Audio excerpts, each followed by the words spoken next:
Good afternoon. Thank you all for being here. And what seems to be a never-ending ordeal, challenge, if you will, we are now facing our third storm in what seems a never-ending storm. That said, we're taking this week here most seriously in this storm. And today we have a lot of important information that we want to share with you. We brought a host of people here to answer any and all questions. We feel it's extremely important to notify the public with as much information as we possibly can. I'll get into that in a little bit. But to kick it off, I'm going to ask John Braverman to come up here, who's a meteorologist with the National Weather Society, to give you the most up-to-date report on where things stand right now and what we can anticipate. And then I'll be back up. John. Thank you, Mayor. As we're looking to this next weather system, this is the time now to prepare. We have a flood watch out starting Friday, starting Wednesday, running through the day on Friday. Even tomorrow, we might still see some heavy rain. There's a chance for it during the afternoon, with the main window being Wednesday into Friday. Heavy rain could come through in a couple different ways during that time period. One thing that with the system we really need to focus on is the intensity of the rainfall that could come through. Intense thunderstorms dropping very heavy rainfall. In addition to the threat of flash flooding from the thunderstorms and the rain, we're also worried about strong southerly winds, both windy south winds potentially causing damage, and also wind damage from strong thunderstorms. So now's the time. Start preparing now. Take Tuesday to get ready for the heavier weather coming later in this week.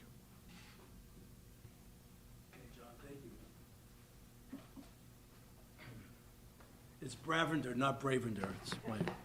But I think you're very brave, John. I think that's it. All right, well, this is more serious. So let me just open up by saying we have said right from the beginning we can always do better. And we've learned a lot over the course of the last two storms. And what I'm about to speak to you with really is reflective of that. So, but I want to make it really clear. There's only so much we can do. And one of the things that we really did learn is that the public also needs to do its part. Okay, the public has to be involved with this storm, given, if you will, what we've seen, which is almost unbelievable in certain parts of our island. So this is an all-out alert for public support, and hopefully that they'll heed not only our warnings, but some of the things we have to share with you. So we're asking everybody on Oahu to begin to prepare and to start now. Start today. You're hearing this message. We're asking you to begin preparing for this storm. Don't wait until the weather turns, because as we saw with these rain bombs, there's no time. That stuff comes fast, it comes heavy, and it's damaging. So don't wait for the weather to turn before you start to prepare yourself. Prepare now. You know, we don't know exactly right now as of Monday. We've had a number of briefings on what this storm will bring. Our approach is going to be we're going to prepare for the worst. We think we owe that to the public, and we will be prepared for the worst. But we want to alert everybody that this is most serious. We don't know what it'll bring, but we do know this. We know that the ground is saturated. Our reservoirs are higher than normal. They're still within good room, but they're higher than normal. And we know that our streams can flood fast. We saw that. So all of that increases the risk of flooding with even less rainfall. So every inch of rain, as far as we're concerned now, is more than an inch of rain. It just compounds itself because of the circumstances. And people need to be aware of that. Our city is on full alert. Our crews are out now cleaning the streams, storm drains, and waterways, and they have been really since the last Kona Low. But we're going across the island right now, especially in the areas that were hardest hit. We're also closely monitoring our dams, streams, and waterways, and we're coordinating with state and federal partners to ensure constant oversight. Our Emergency Operations Center will be activated starting Wednesday. Starting midday Wednesday, we'll be in full activation as we move into a heightened state of readiness based on what you just heard John said on what we anticipate to be the arrival of the storm. Be prepared for possible evacuations. Have your go bag ready. Know where you will go and how you will get there. Okay? Be prepared for possible evacuations. This is what we're anticipating, an island-wide event. As of today, that's what we know best. So be prepared. You don't know which area or what area, or if we will even have to evacuate. But if we do, and as we've learned through that last storm, time is of the essence. It can make a difference between life and death. And I'm still so thankful, and always will be, over the fact that as bad as those last two storms were, we did not suffer one fatality. And we don't want to come out of this one with any fatalities. But I'll say it again, the public needs to help us. We're on full alert with everything we have to throw at this storm, but we need your help too. Be smart and be prepared. We're also going to implement, this is something we learned, enhanced human monitoring. We're going to have people out in the field across the island because we know that the more eyes we have on the ground, especially in high-risk areas, the better. As we said before, our emergency operating center is downstairs, underground, in the Farsi building. The eyes on that, we have radar screens we can look at, we have phone calls that we can make, but we want to put people out in the field this time to alert our emergency operating center. And we intend to be able to do that based on the pressure of the storm. So we're going to be deploying first responders and city personnel to all those areas where we know that we're vulnerable, and so that we can respond quickly if conditions change. Okay? If you don't feel safe, leave early. If you're in a place where you don't feel safe, based on what we've just experienced over the last two storms, then please, leave early. Don't wait for an official warning or an evacuation order. Trust your instincts and plan ahead. I'm going to ask everybody, keep your phone nearby. Everybody's got one of these, and keep it on. This is the best method, okay? We'll be sending out our weather emergency alerts. If you don't have H&L alert, please subscribe to that. But the National Weather Service and Civil Defense, they'll be sending out alerts. Have your phone on. Keep it by your bed. I heard too much when we attended the neighborhood board meeting out there about people who just woke up in the middle of the night because their house was flooded. They didn't know the water was coming. They had no warning. Okay? Very frustrating, very dangerous. This time we want to keep everybody involved. Keep your phones on. Keep them close to your bed and expect alerts. If you have H&L alert, we will definitely notify you, but I can promise you, your phone will tell you as well. If you're not signed up for H&L, please do that. So let me be clear about our sirens, okay? If you hear a siren, that is a life safety warning system. Take it seriously and be ready to act. And we be prepared to set off our sirens in various areas, but this is to get people's attention, okay? Be prepared to act. We'll give evacuation notices to follow. Now, that could be anywhere across the island. We don't want anyone waking up in the middle of the night not knowing what's happening. That was one of the more anguishing things we had to listen to. The people were describing what their experience was in Wailua. We are not going to have that happen again. Stay informed, stay prepared, and honestly, stay connected. We're going to prepare for a number of shelters. And right now we have 4 city shelters at Wahiawa District Park, Kaneohe District Park, Manoa Valley District Park, and Waianae District Park. In addition to that, we'll have some other services available there, and once we coordinate with the schools, we'll use those as well. We will set up shelters quickly and aggressively. We're going to establish a big volunteer base to be wherever we need to be if the demand is there. And we'll have them open fast. Out of an abundance of caution, the Community Assistance Center in Wailua, that's been very effective so far, and the distribution hub will close Wednesday through Friday so we can prioritize safety and shift our resources as needed. So we'll be closing those down for 2 days, and hopefully only 2 days. Well, actually, it's 3 days, Wednesday, Thursday, and Friday. Okay? If anything happens, please call 911 for any life-threatening emergencies. We had a lot of people last week when we were talking to them, they just didn't call 911. That is a resource for people to call, 911. For non-emergency issues, however, use the H&L 311 app for non-emergency issues.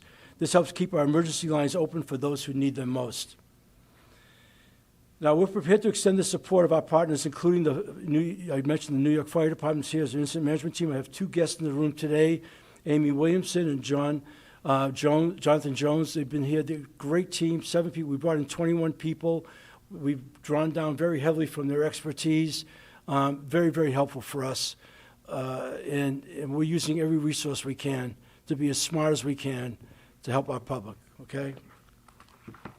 And lastly, as always, we'll continue to keep the public updated every step of the way.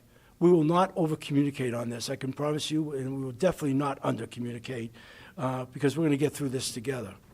So I really am quite proud of the men and women in this room that can answer your questions, but I want to just emphasize as I step out of the way, but I'll answer any questions you might have of me. Right now, the sun is shining. We've had a couple of good days. It's been a respite, but we saw how quickly things can change. It's up to all of us, okay? As I said at the outset today, we've taken the position we can always be better. We know we need to be at our best. We need the community to be at its best now, too. Please, be alert. We'll provide every resource we can for you, but you have to help us help you. So with that, I'm going to turn it over to any questions you might have of anybody in the room, starting with me, from anyone. Yes, sir. For you folks, what are some approaches you want to bring to this storm event? Yeah, Jonathan, you can come on up. Come on up. Why don't you tell them what you do in South Carolina? Sure. Yeah. Jonathan Jones with the South Carolina Incident Support Team. We were brought in via the Emergency Management Assistance Compact along with the New York City Fire Department Incident Management Team, really just to serve as a force multiplier to support what's already a great team here in the city and county of Honolulu, and to support the citizens and the residents and the guests here on the island of Oahu. Our team is primarily composed of employees of South Carolina State Fire on a day-to-day basis. I'm the South Carolina State Fire Marshal, and Amy's our PIO.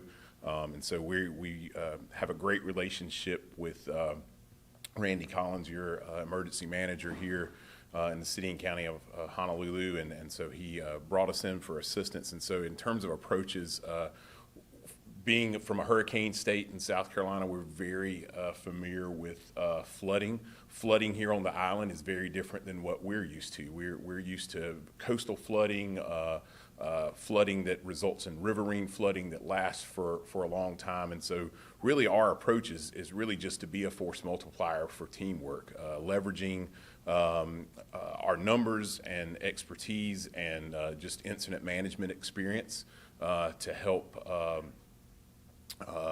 just keep situational awareness, make sure resources are allocated to where they're needed most. But more than anything, we're just an incident management team, especially an all hazards incident management team, is really just designed to bring order to chaos. And in this case, we're here ahead of the third storm, and so our goal is to keep chaos from happening in the first place. So I don't know if that answers your question.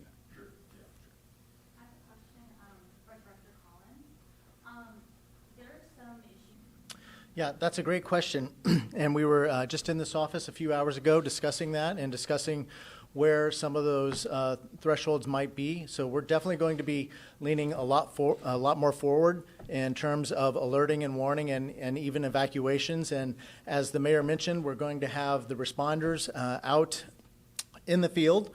And they're going to be our storm spotters, and they're going to let us know when things are getting a little bit more hairier than we'd like to see, and then we're going to issue those alerts and warnings. And we're also in very close conversation with the National Weather Service about the things that they can do to help us understand when those impacts are happening, or what they can do from the National Weather Service office to also issue those warnings. But I would still go back to the mayor's comments. Today is Monday. We're talking about rain starting, on Wednesday. Now is the time to prepare. We are telling you now that the storm is going to be bad, and then the flood watch has already been issued starting for tomorrow. I'm sure warnings will come in due time as well. Those are also your early warning notifications as well. So we're going to do our part to lean forward and make those warnings earlier, but we want all of our residents to do their part and sign up for H&L alerts, make sure we can get a hold of you, take all those precautionary actions that we want you to take so that you're prepared. And if you're feeling uneasy, if you have anxiety about the amount of rain and the warning hasn't come yet, it's time to go. It's time to get out of there based on your own judgment as well. Chief, I just want to thank you, Randy. You can stay here if you want. want to describe a scenario that we had last time that we will not have this time, I pray. And that is that, that rain bomb came down so strong. I'm talking about the Thursday night event now that really impacted Wailua. That what we learned then was our first responders couldn't even get in there. And when it was that bad, and they couldn't even get in there, is when we got notified here how bad it was. And so part of the thinking at that point was people would be safer in their actual homes and trying to evacuate in a situation that we couldn't even get to them. So that's what we're going to do here. That's the reason why we're going to deploy people in the field. We want eyes everywhere. We want to know all the time, at every time, what's happening. Because the two things we learned from both of those rain incidents, that one and the one in Manoa, when these rain bombs hit, you look at the flooding we had in just 1 hour at Manoa. It comes down in a way that I'd like to actually see it. Okay, because it's the devastation of that is amazing. So we're looking to avoid that. Okay. Come on, Chief. Can you give a little bit more specifics about the amount of personnel that's going to be stationed? What does that look like? Well, we haven't really counted it yet, but I can promise you we will not be short on manpower. And I don't know if the chief is prepared to talk about any police officers, everybody else. We're going to deploy a lot of people, especially in the areas that we think are the most vulnerable.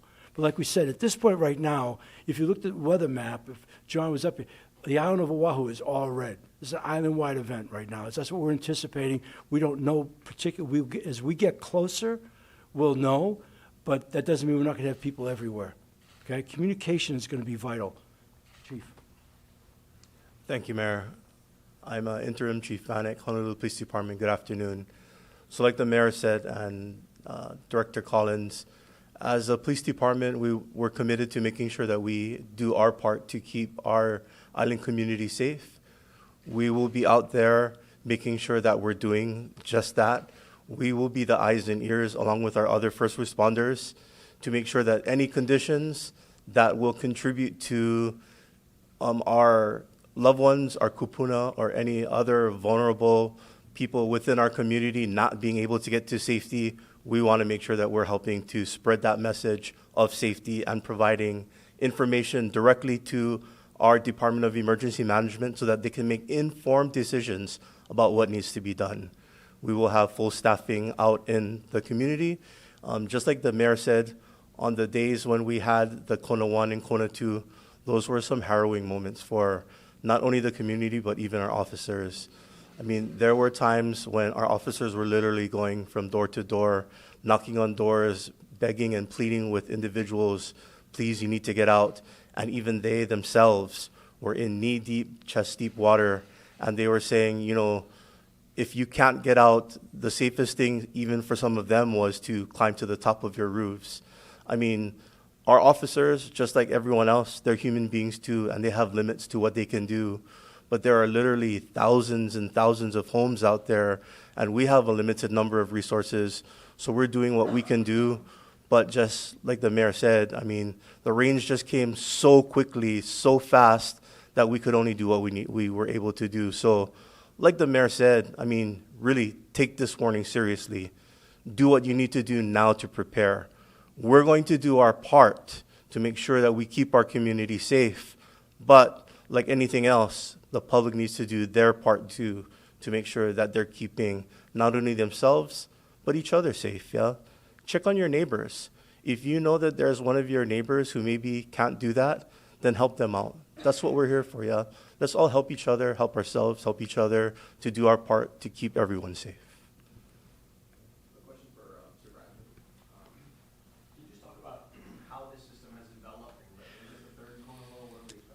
That's been the big topic of discussion in my office too, what we call this. And we've been focusing more on the potential impacts than the driver. The ingredients coming together, we have a lot of tropical moisture and large-scale forcing to drive a lot of heavy rain. And that's the big concern. It's not so much how much rain falls over the whole period of time, it's how fast it can fall in a short period of time. The faster it comes down, all that water goes to runoff, creates some massive flooding problems. So the large-scale pattern driving this, at first we have a surface trough developing, bringing moisture up, then a low developing along it. So whether it's a Kona Low, whether it's a subtropical low, the semantics don't really affect the impacts that we see with the flash flooding that is possible from Wednesday into Friday.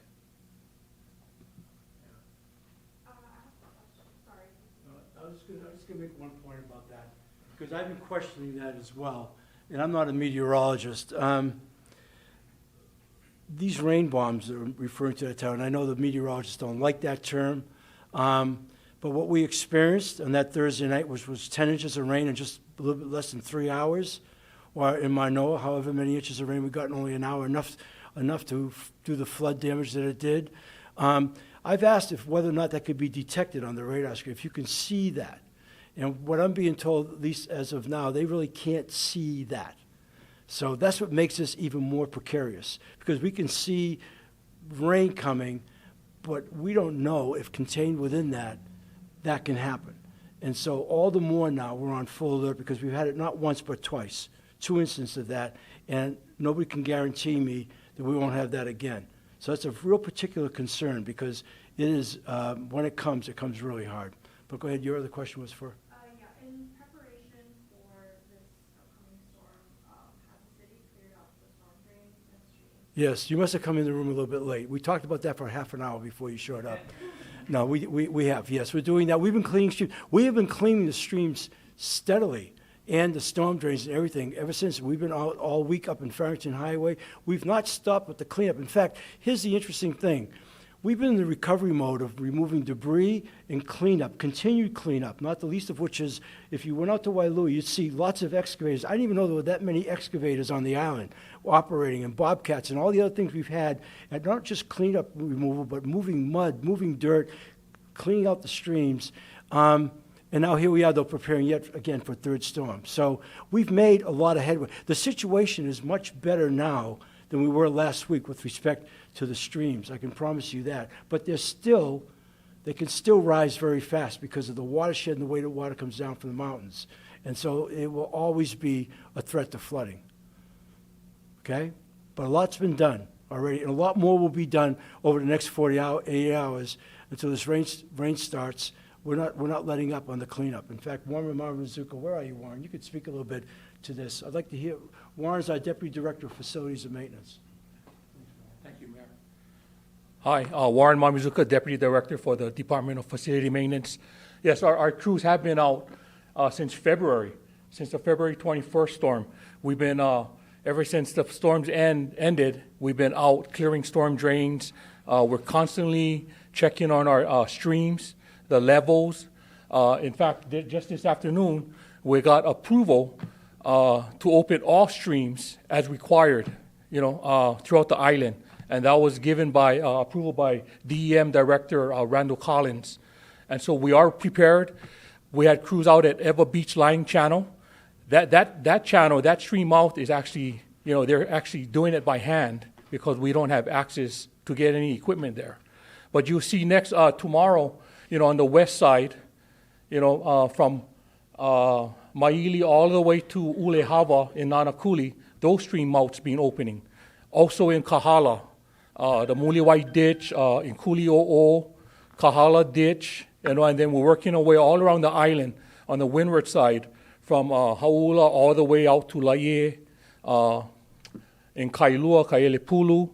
We have we cleared out the duck bill at Keiki, so that should be working properly. We also cleared out all the storm drain pipes and the exit for the stream pipes at Haona. So we do feel confident that the storm water should flow pretty well. We should see less flooding, and our crews are prepared.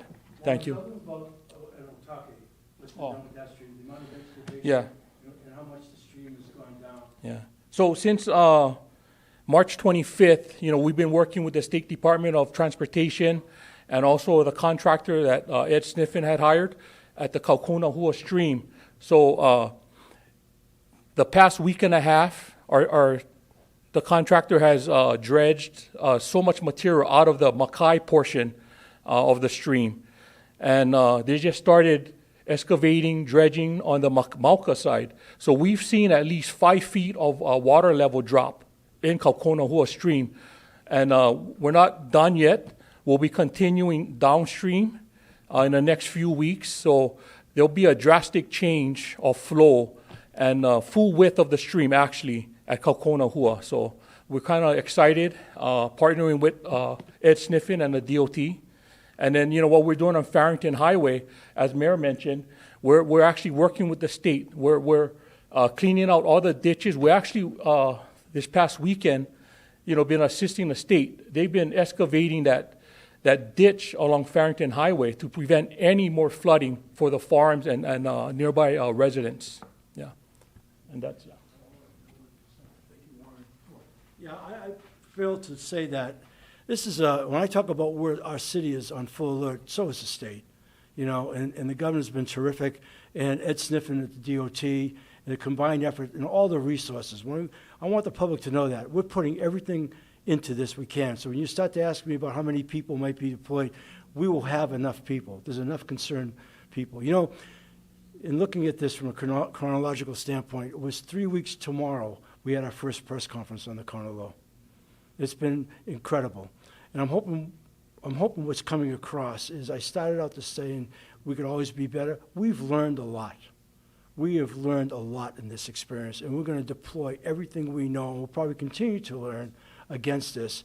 But I feel, even though there's uncertainty what this storm can bring, I feel much more confident before this microphone to the public than I did before Kona Low 1, or certainly Kona Low 2, which surprised us, based on the amount of preparation, work that's gone in, resources, and know-how on how to deal with it.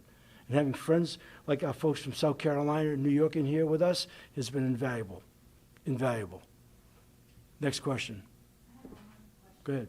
The National Weather Service for John. Understanding what that means. Okay. The saturation was a big one by the second storm that we had was right after the first one. We've had a couple weeks to drain off and dry out a little bit, but it doesn't work that fast. We're still worried about the ground being maybe not saturated, but still wet and soggy. And what that means is rather than rain coming down and sinking in to the ground and soaking up, the ground would saturate very fast. It'll reach its capacity very quickly with the rain. And that means all the rest of the rain falling out of the sky runs off, and it runs downhill and collects in the streams and creates more water flowing down than it would otherwise. So that's the concern going into this too, is that even though we've had a couple weeks, we've had some decent trade winds, we've dried out a bit, it's not really enough, and we're still worried about a very rapid response for any rain that we do receive.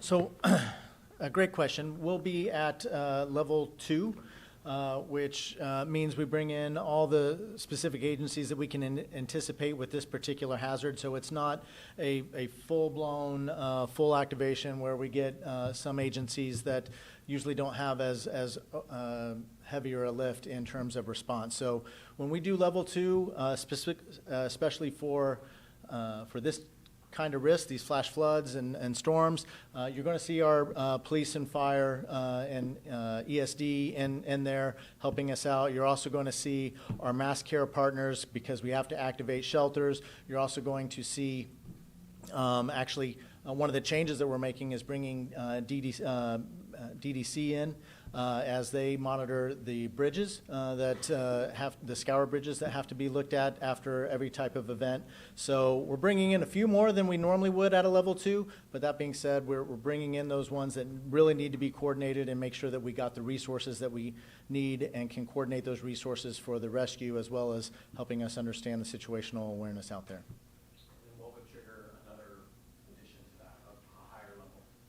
Yeah, so when we start seeing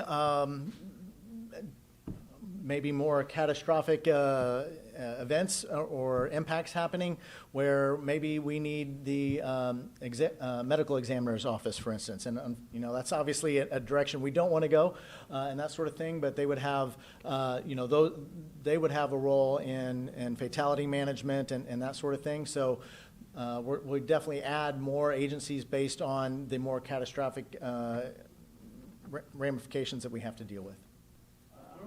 FEMA response, I can tell you what the governor shared with us today on the presidential declaration, and that is that Secretary Mullen is going to speak to President at 11 a.m. tomorrow morning, and we hope to get good news from that. But that's where we are as far as that goes. You know. Anybody? We've got some great resources in the room. You want to ask any questions at all? Again, this is for the public, so anything that's on your mind. Who exactly will be monitoring stream levels, and when do those alerts go out? Ready?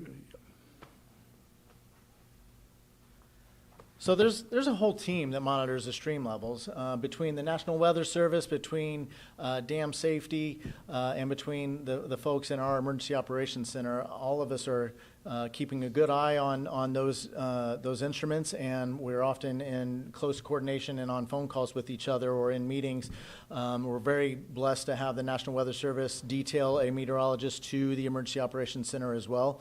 And so there are planning folks that are in the Emergency Operations Center that monitor those gauges, as well as the National Weather Service representative. We're always on the phone with the forecast office, and quite frank, and DLNR, Dam Safety, is monitoring. They usually have a representative in the EOC. And then we're also working with HIEMA, who is monitoring even more gauges statewide, obviously, and we're in coordination with them. So there's a lot of people with a lot of eyes on those stream gauges. You know, of all the resources we provided during the course of these storms, the one thing that was in great demand and still is was drinking water. I'd like you to hear from Ernie Lau, our head of Board of Water Supply. Ernie. Thank you, Mayor. Just a reminder to everybody, you know, we saw clearly on Kona Storm 1 that electric power was kind of intermittent around the island, a lot of outages. I think I counted on their website over 180 outages at one time. So if there's going to be a high wind event too, I'm kind of expecting that power may go out. So without power, Board of Water Supply, we have to provide about 145 million gallons a day of clean drinking water. Most of that is dependent on electricity to be able to be pumped out of the ground from underground aquifers or lifted to higher elevations where people might live. So it's very important, if you lose power in your location, automatically get into a water conservation mode. Only take what you need. Don't go out and wash your car at that time or do something that is not essential. Think about conserving water, because during those periods when we lose power, whatever we have in our water storage tanks that are sealed and located up on hillsides at higher elevations, that's all we have. We have 172 water tanks in the system, about 200 million gallons of storage at full capacity. So that's all we'll have until power is restored. And we saw what happened with Kona Low 2. The North Shore power went out completely along the whole North Shore. So we lost power to all of our facilities there. And because of that, we had to, as a precaution, issue a boil water requirement for people to use the water safely coming out of their taps. That's been lifted. The water is clean and safe to drink. But again, if you lose electricity, conserve water automatically. Thank you. Any other questions from anybody? Any reassurances for the public about the dam, Buffalo Reservoir? I know that Well, the dams are down right now. What I asked this morning, I think they've been pumping as much as they can with Wahiwa. I think you want to talk about Nuuanu. There's only so much we control. We feel pretty good about that. At this point, we're obviously going to keep a close eye on that. Is there anything else you want to talk about with respect to? Go ahead. Yeah. Thank you so much, Mayor, for the opportunity to talk about dams with earthen embankment dams. Board of Water Supply, we own 4 in Nuuanu Valley. The oldest is the smallest, with the least amount of capacity, but it's the one that keeps me awake at night during heavy rainstorm events. It is completed in 1899. It hasn't gone through any kind of major upgrade since then. And what happens, it can rapidly fill. And we saw in Kona Low 1, in a matter of a few days, it rose by about 11 feet. What we don't want to have is the water level in the dam overtop the reservoir, which can lead to failure and flood waters being released downstream into a very urbanized environment. So Kona Low 1, it rose about 11 feet in a matter of a day or so. Kona Low 2, and the mayor talks about the rain bomb. I actually looked at that. The levels rose about 9 feet in a matter of a few hours. This dam has a holding capacity of about 21 million gallons of water, and it rose 9 feet in the matter of a few hours. We looked at the rain gauge. We're very fortunate the University of Hawaii Mesonet installed a rain gauge right at our dam. We looked at the intensity of the rainfall, and I'm not an expert here, John, but I would say I think I came out with a number of at its peak intensity, the rain was falling at a rate of about 7 inches per hour. This is in Nuuanu Valley. And about the same time, you saw Manoa Stream overtop its banks right by Manoa Shopping Center and get into Woodlawn and impact a couple of schools downstream. So that happened really short. It was very quick. One thing we would like to encourage people to understand and be prepared by arming yourself with knowledge about these dams. You can go to boardofwatersupply.com and they're on the ticker at the very top, Nuuanu Dams. If you click on that, you'll be taken to the emergency action plan summaries there. Talk about the evacuation zone if you need to evacuate should the dam be at risk of failure. I'm not saying it's going to fail today, but I'm saying the best thing you can do is actually prepare yourself with knowledge. So if the call does come from HPD or HFD in the middle of the night possibly to do an evacuation, you'll know what needs to get done. And like the mayor mentioned, a go bag. It's really important actually to get some of the critical documents that you have and other supplies, medicines, and put them into a kit that you can just grab quickly and get right out of the door. So I encourage everybody, arm yourself with knowledge about these earthen dams. Go to our website for the Nuuanu dams, but also get yourselves prepared with your emergency supplies and go kit. Thanks. Yeah, the one thing I want to offer, though, because we cannot predict exactly what's going to happen, right? And as Ernie said, you get this incredible rainfall, is we will monitor every single dam. And if people live in an evacuation zone, we'll be issuing evacuation orders if we think anybody's in danger. I can promise you that. We'll be on top of that. In fact, in Kona Low 1, we came very close to an evacuation. And we really weighed the challenge, if you will. And the governor alluded to this as being one of the more harrowing things. We're going back and forth whether we wanted to evacuate in the middle of the night in a pouring rainstorm or keep people in their homes where they're probably safer. Fortunately, we didn't have to evacuate. But if we get to an evacuation status, I promise you, people will know about it. So I want to close, unless there's any other questions, the way I started. Go ahead. Yeah, Mayor, you were talking about evacuation and people asking about draft. If in traffic, if it starts to pour, and what should people... That's exactly the kind of communication will be going on with us. Is we're going to be in full deployment, as I said, all resources here. And if we have some areas, and hopefully maybe if we do have that situation, it's in an isolated area and not multiple areas, we'll try to have as many people as we possibly can to support evacuation. I mean, I'm going to rely on HPD. I'm going to rely on HFD. We've got everybody in the room here today. We've got EMS in the room. We've got our ocean safety guys in the room. Our first responders are an incredible team. People can wear multiple hats. We'll do whatever we have to do. I'm going to tell you this right now. We will do everything we can to protect the public. The whole point of this today is to inform the public. Going through what we've all been through together for the last now nearly 3 weeks, 20 days, what we've experienced in my 61 years of living in Hawaii is unprecedented.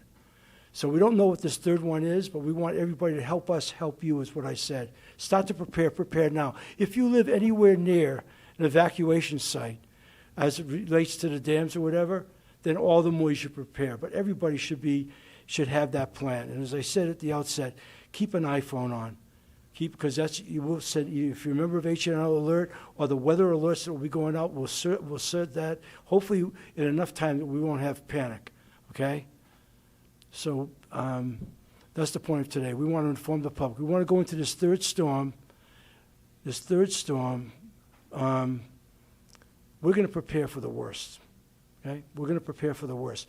I pray that's not the case. but we will be prepared for the worst. We want the public to be informed and be ready and help us help them. Thank you for being here today.